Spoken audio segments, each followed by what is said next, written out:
Bulan lalu, Tarshna telah menyimpan tumbuhan di dalam biliknya. Tetapi, setiap minggu tumbuhan tersebut selalu mati. Tarshna berasa jengkel dan bertanya kepada rakan-rakannya tentang perkara itu. Rakan-rakannya kemudian mencadangkan mereka membuat video tentang perkara ini dan menyelesaikan dengan langkah penyiasatan sains. Hai semua, saya Kesavashini. Saya Tarshna. Dan saya Sarah. Hari ini, kita akan belajar cara menjalankan penyiasatan sains. Katakanlah anda mempunyai pokok di rumah yang tidak berkembang dengan baik. Anda mahu mencari tahu apa yang salah dengan pokok tersebut dan bagaimana untuk membaikinya. Untuk melakukan ini, anda boleh menjalankan penyiasatan sains. Betul, mari kita cuba. Pertama, kita perlu mengenal pasti masalah tersebut. Perhatikan saiz pokok, warnanya dan sama ada ia layu atau tidak. Kita juga harus memerhatikan persekitaran di sekitarnya. Mengenal pasti masalah akan membantu kita dengan langkah seterusnya, iaitu membina hipotesis. Hipotesis adalah seperti menjelaskan bagi masalah tersebut. Untuk kes ini, hipotesis boleh menjadi semakin sedikit cahaya matahari, semakin tidak sihat pokok itu. Jangan lupa untuk membina pemboleh ubah juga. Pemboleh ubah dimanipulasi harus menjadi jumlah cahaya matahari yang diterima oleh pokok. Pemboleh ubah bergerak balas harus menjadi jumlah daun dan keadaan kesihatan pokok. Pemboleh ubah dimalarkan menjadi jenis pokok yang digunakan, jumlah air dan suhu. Sekarang bahawa kita ada hipotesis dan pemboleh ubah, mari kita merancang eksperimen. Saya mencadangkan kita meletakkan dua pokok di tempat yang berbeza. Saya setuju. Pokok A harus berada di lokasi yang kurang cahaya matahari, sementara pokok B harus berada di lokasi yang lebih cahaya matahari. Ini akan menjadikan eksperimen lebih mudah.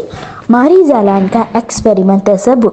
Sekarang kita meletakkan pokok di tempat yang berbeza. Kita tunggu 1 minggu untuk mengumpul dan menganalisis data. Jika pokok B berkembang dengan lebih baik daripada pokok A, hipotesis kita betul. Tetapi jika pokok A berkembang dengan lebih baik daripada pokok B, hipotesis kita salah. Mari kita lihat jika hipotesis kita betul.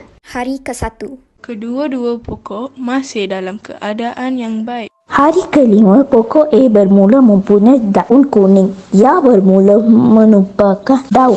Sementara itu, pokok B tumbuh lebih sihat dan lebih baik. Hari ke-7. Pokok A telah mati sementara pokok B masih hidup. Ini menjadikan hipotesis kita betul.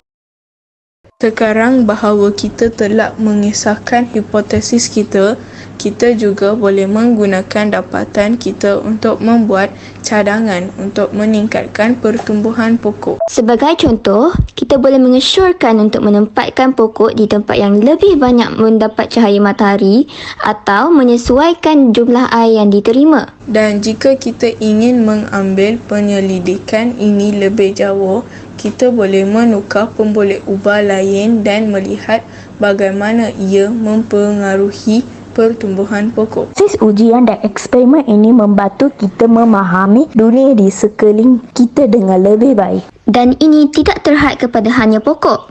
Kita boleh mengaplikasikan proses yang sama ini untuk menyiasat semua jenis soalan dan fenomena sains. Jadi, pada masa akan datang, jika anda menghadapi masalah atau soalan, ingatlah untuk menggunakan kaedah sains untuk mencari jawapan dan penyelesaian. Kata-kata yang bagus tercenang. Dan itulah, ia menyorokkan bukan?